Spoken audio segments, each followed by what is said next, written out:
आम्ही राज्यातील शेतकऱ्यांसाठी कर्जमाफी योजना राबविण्याचे आश्वासन दिले होते। त्याकरिता समिती गठीत केली आहे।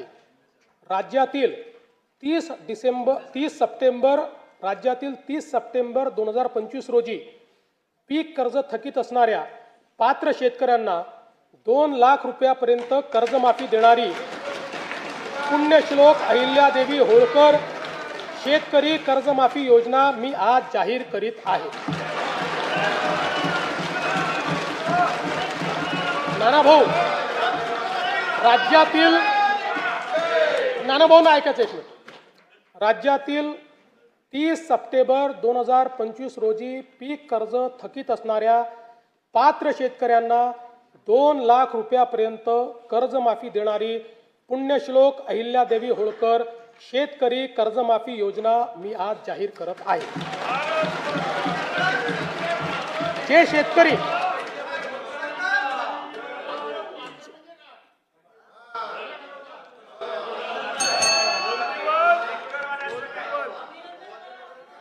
तुम्ही पण जाहीर केले तर पात्रच म्हटलं होतं, पात्रच म्हणावं लागतं, अपात्रांना देता येत नाही। ऐका पुढे, अजून संपलं नाहीये। अरे अजून संपलं नाही, थांबा रे बाबा, शांत बसा, शांत बसा। जे शेतकरी कर्ज घेऊन नियमित परतफेड करतात अशा शेतकऱ्यांना प्रोत्साहन देण्याच्या हेतूने नियमित कर्ज परतफेड केलेली असल्यास अशा पात्र शेतकऱ्यांना 50,000 रुपयापर्यंत प्रोत्साहनपर लाभ देण्यात येईल।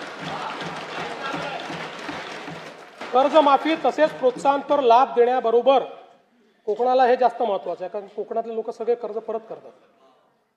कर्जमाफी तसेच प्रोत्साहनपर लाभ देण्याबरोबरच राज्यातील बँकिंग यंत्रणा सक्षम असावी यासाठी समितीच्या शिफारसीतील निकषानुसार निर्णय घेण्यात येईल।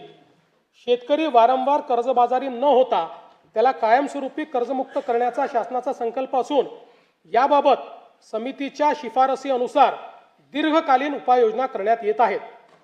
अनुसूचित जाती घटकांच्या सर्वांगीण विकासासाठी राजश्री शाहू महाराज शिष्यवृत्ती योजना, विद्यार्थी वसतिगृहे, भारतरत्न डॉक्टर बाबासाहेब आंबेडकर कृषी स्वावलंबन योजना, लोक साहित्यरत्न लोकशाहीर अण्णाभाऊ साठे नागरी वस्ती सुधार योजना इत्यादी योजना राबविण्यात येत आहेत। महात्मा फुले मागासवर्गीय विकास महामंडळ, साहित्यरत्न लोकशाहीर अण्णाभाऊ साठे विकास महामंडळ, संत रोहिदास चर्मोद्योग आणि चर्मकार विकास महामंडळाद्वारे अनेक योजना राबविण्यात येत आहेत। सन 2026-27 मध्ये अनुसूचित जाती घटक कार्यक्रमाअंतर्गत